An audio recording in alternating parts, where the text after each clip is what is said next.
Hey, what's up? Metta World Peace here. Part 2 of the whole Lowry incident with the gentleman at the Warriors game. And you know what I think is, I'm hearing about all these fines and what should he have been fined, the amount, the ban, is it worth it, is it not? Is whatever happens, like, it's not right what happened. And you can't really justify, you know, what happened. You know, but what I can say is this. So when I got suspended, not only did I lose the year's salary, I had an LA Gear deal. I lost that deal the next day. I lost my Carl Jr.'s commercial. We didn't even get to the deal on that one. I had an ESPN commercial, TNT commercial. Those was taken off the air. I had my sneakers wasn't finish line. They got taken out the store. And so many other things. Then it also ruined my reputation, sort of, you know, for future contract and future earnings. So the $5 million that was reported by Undisputed on their Instagram post is actually a little bit more north of that. So I say that, one, because the numbers were wrong on Undisputed, to my friends on Undisputed. But I think, for me, I wish I could have lost the money in 2004 and played the actual games. I mean, I would have did anything to play. So when you talk about banning versus fining, even if you fine a gentleman $20 million, $30 million, I think it's much worse that he doesn't have those courtside seats, because basketball is such a fulfilling sport, especially for fans. Now, I think not only should he be suspended for the year, I think he should have to sit no less than 10 rows, 20 rows up. 20 rows up. He can't be no less than 10 rows or 20 rows from the floor. So sitting in the crowd, no box seats.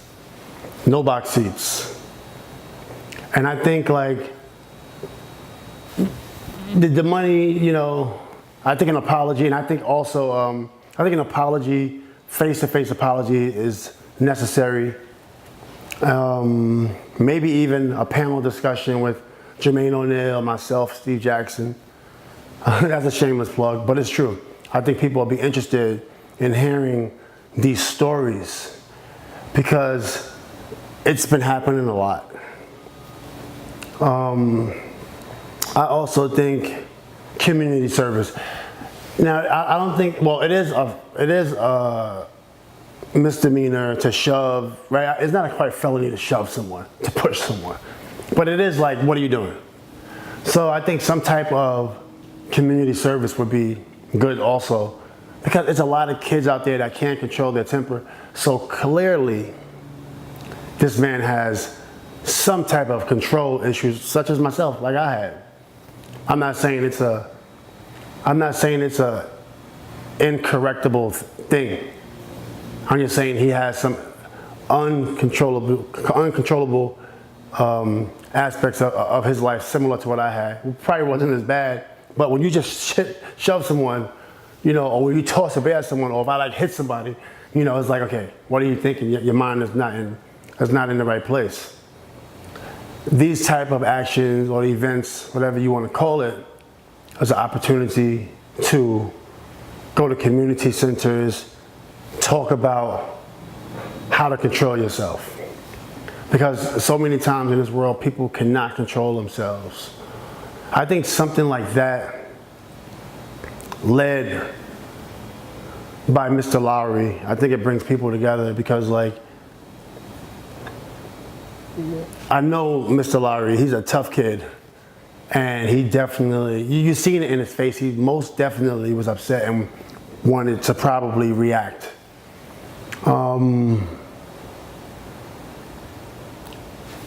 On a comedic level, maybe a spanking with a belt. That would be funny.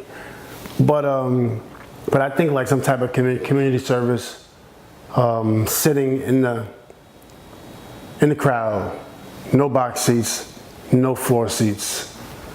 I think that's something that could be worth it. I think, the 500 grand, 500 grand is not nothing to a billionaire. 500 grand is not even nothing to somebody with $10 million. I mean, it's something, but at the end of the day, you're not gonna lose sleep. If you worth 10 million and you lose 500 grand, you'll be a little upset for a week, right? So I think my suggestions are the best. And it's Metta World Peace, live from the XvsX Sports podcast, which is on iTunes. Subscribe on YouTube and hit up our Instagram page. Metta World Peace. We out.